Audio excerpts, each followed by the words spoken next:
the channel. We're doing a different kind of review today. This review is going to be a sleeping bag. I told you we were going to do some military gear. So we're going to start back in 1949, Korean War era. This is a sleeping bag called the M-1949. And this is it. Ties on the end and all. As you can see, it has US on the bottom of it. It does have these nice little nifty ties, so you can tie it up and attach it to your back. It is very comfy. Me and my wife have two of these, and we used to sit outside of our apartment on the porch, snuggled up in these things on freezing nights and stayed warm as can be. That is how good these are. They are very warm. And they're very, very plain. You can see right here the military information on it. See it right there. And it says, if you can't read it, Bag Sleeping Mountain M-1949 and Bag Sleeping Arctic M-1949. So this is the Arctic and Mountain version. The more expensive version. The more warm version. Now, it's also common to see these during the Korean War. They actually had these things, believe it or not, as big and bulky as this sucker is. I mean, look at this. Okay? That's how big this sucker is. There was a version of this same sleeping bag that used to be in a box this small, the size of a seat cushion.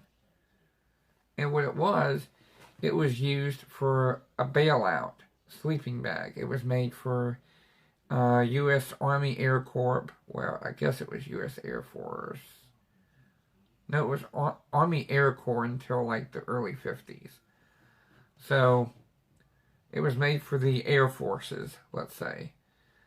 If they got shot down where they had to bail out, they had a sleeping bag inside of this little small tin container.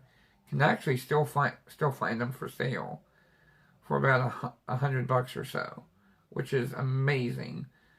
Like, these things have never been opened before. They've been in a tin can since my mom was born. You know, just letting you know how old I am and how old my mom is. My mom's 71 years old. She was actually born in 1949. So actually born the year this thing was made. And these things are super warm. They're filled with down feathers. And even to give you another person's opinion, my wife is here with me. And she can tell you these things are warm. Yeah, they are very, very warm. I actually was surprised when we first took these outside. And we usually typically go outside when it's about like 29 to 35 degrees. Yeah, when it's like freezing cold, just to check. And it was like super warm, super comfy. I did not feel any type of coldness. The only place that was really cold was like my nose and my face. But yeah, that's typical because it's a mummy bag.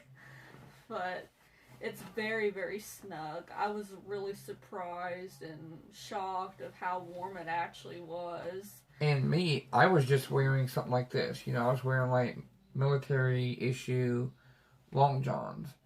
You know, like the silk layer. And I was staying like super warm to the point where I was almost getting overheated. Yeah. So, I mean... And I was just wearing typical pajamas. Yeah. Yeah. So, I mean, these are still warm. And according to the internet, currently, These things are 70 inches in length. Made from a 3.9 ounce water repellent cotton balloon cloth on both the outside and inside.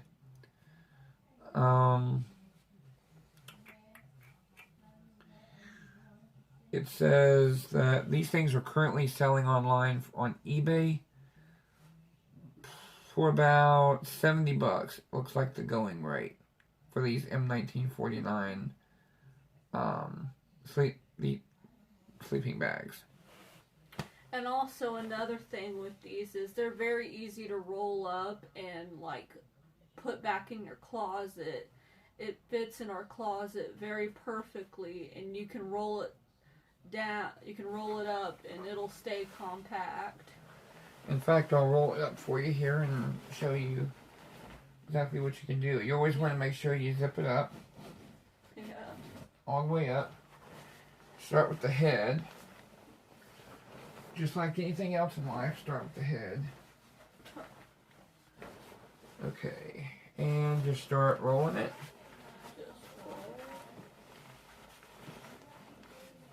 And just roll it up. It's very easy to roll up without any problems. And then once you get it to the end, here's the take these little cords here. Well, sorry, not cords. ties. Yeah, ties. And tie one end. And then make sure you tie the other end too. Yeah. Yeah. So that's one tied. And next, you just want to make sure you kind of bunch it inwards. Yeah. So you can make it compact as you can. I mean, you're not going to be able to do much with it, but yeah, you can at least compact it up a little bit. And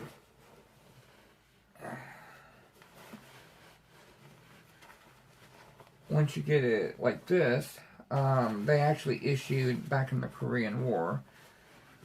They had a what do you want to call it?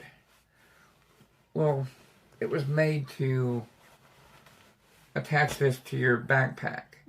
So you can carry this on your backpack like this. You know, it's nice and fastened. Rolled. Yeah, nice and rolled, fastened. And you put it inside of a bag. Like it was like a waterproof bag you could keep it in. And also you can tie it like this as well. And you just pretty much carried it, you know, near your butt, you know, on your pack or whatnot. If you're infantry or, you know.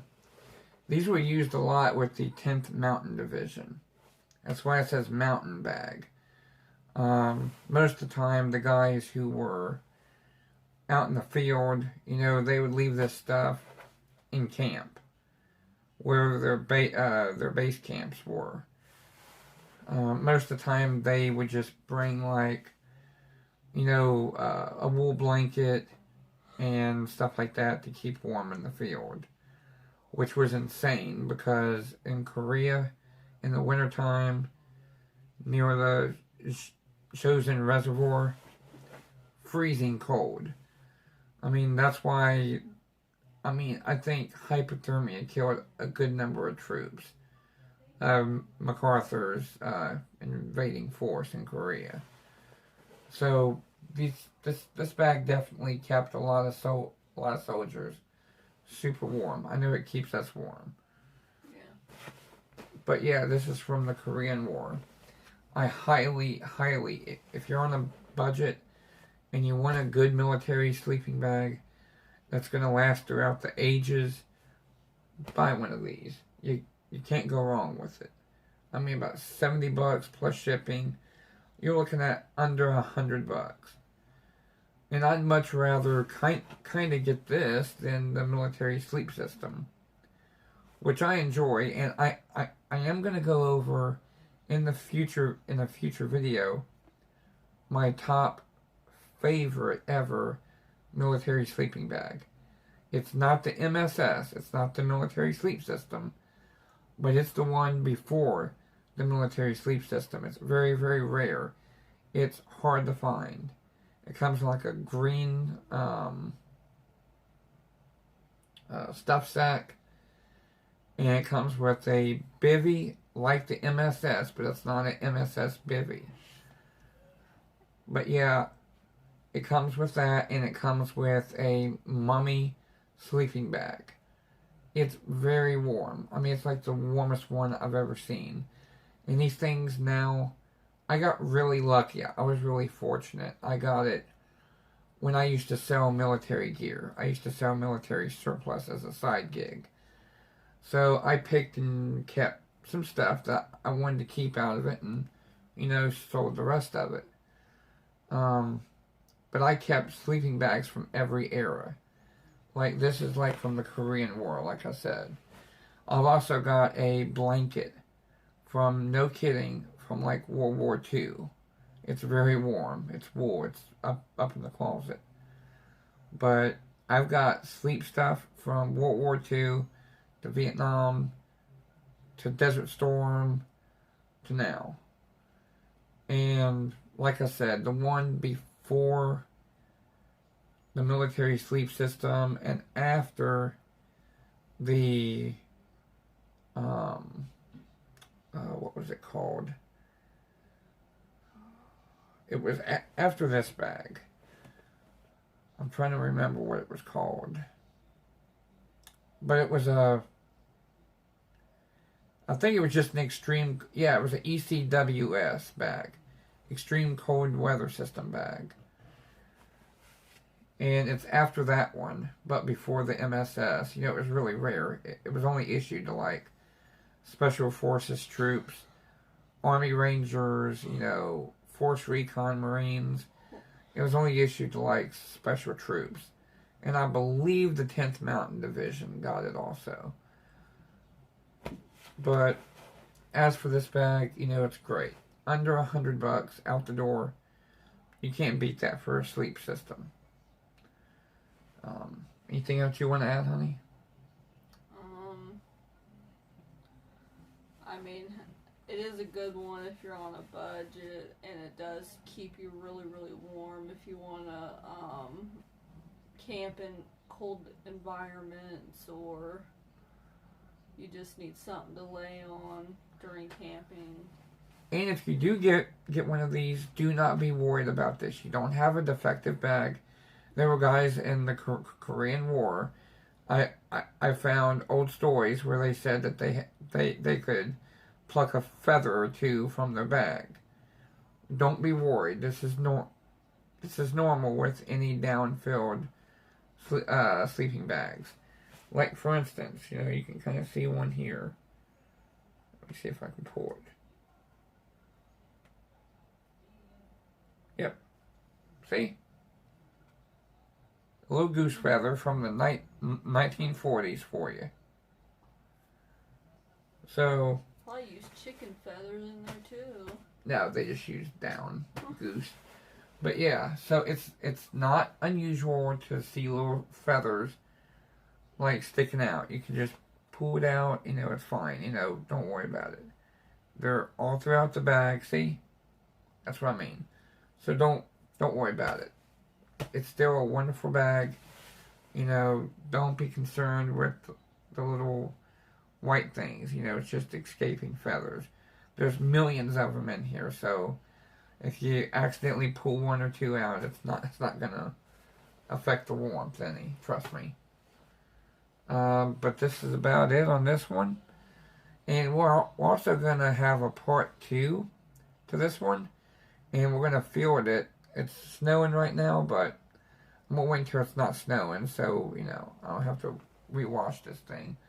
But we're gonna try them outside and show you how to get in them and how warm they are in the winter. So, stay tuned. Hit the subscribe button. Hit the little bell for more videos, because we are gonna have the most military surplus videos of anybody on YouTube, I swear. And I promise you, you won't be disappointed. So subscribe and like, comment, and we hope to see more of you guys. So God bless you all, and God bless America. Bye.